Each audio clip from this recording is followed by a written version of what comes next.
The House Committee on Homeland Security this week held the first in a series of controversial hearings examining what it called radicalization in the American Muslim community, and there was widespread religious reaction. The hearing was called by chair of the committee, New York Republican Peter King, who invoked the memory of the 9/11 attacks. Today, we must be fully aware that homegrown radicalization is part of al-Qaeda's strategy to continue attacking the United States. Al-Qaeda is actively targeting the American Muslim community for recruitment. Today's hearing will address this dangerous trend. First up on the witness list was Congressman Keith Ellison, a Democrat from Minnesota and the first Muslim elected to the House of Representatives.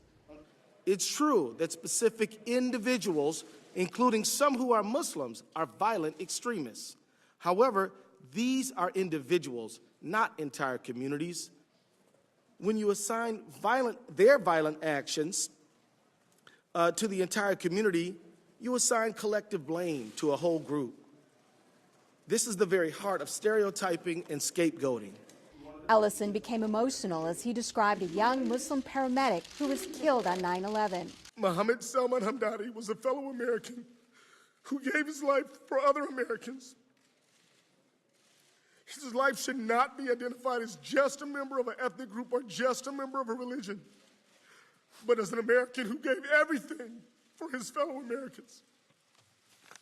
But several witnesses testified that the U.S. Muslim community is not doing enough to counter radicalism in its midst.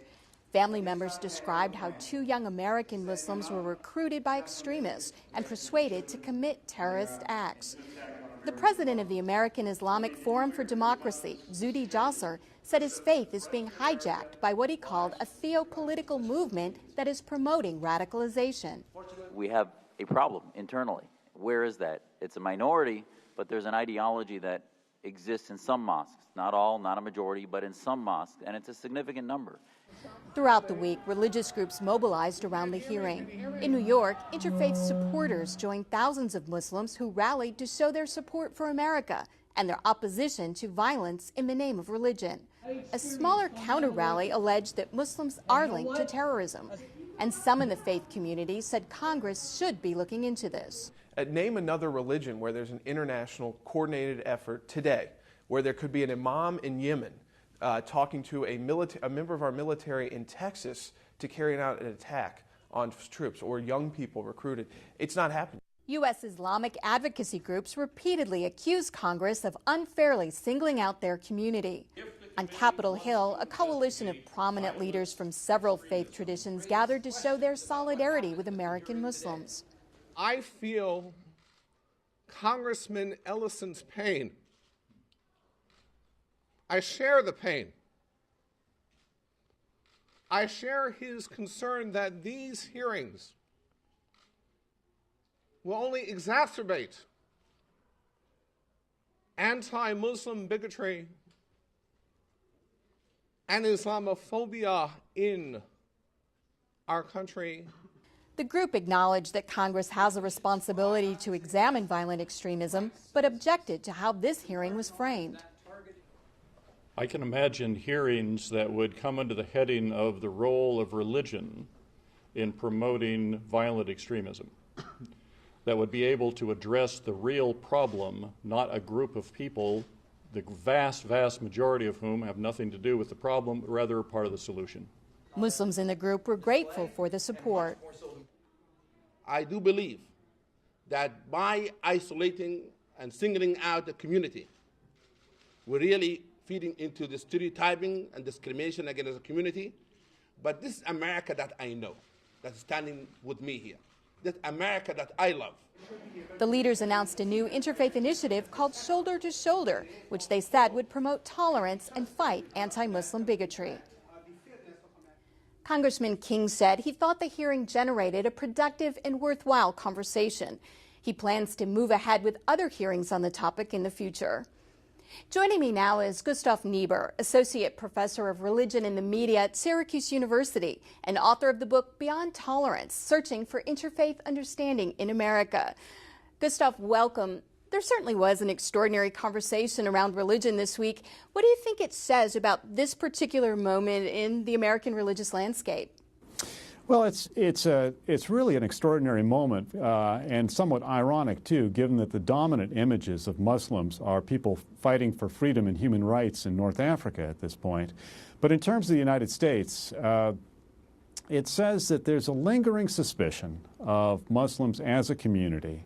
It also says, given the pushback against the hearings, that there are a great many people who are invested in supporting American Muslims as part of the American community and interfaith dialogue.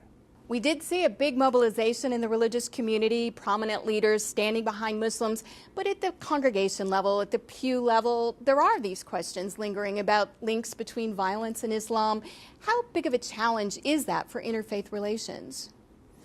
Well, it's a big challenge. For one thing, the dominant media image of Muslims, say between 9/11 and up to 2009, was one of people who were associated with terrorist groups abroad. It was of fighting between U.S. troops and terrorists in Iraq.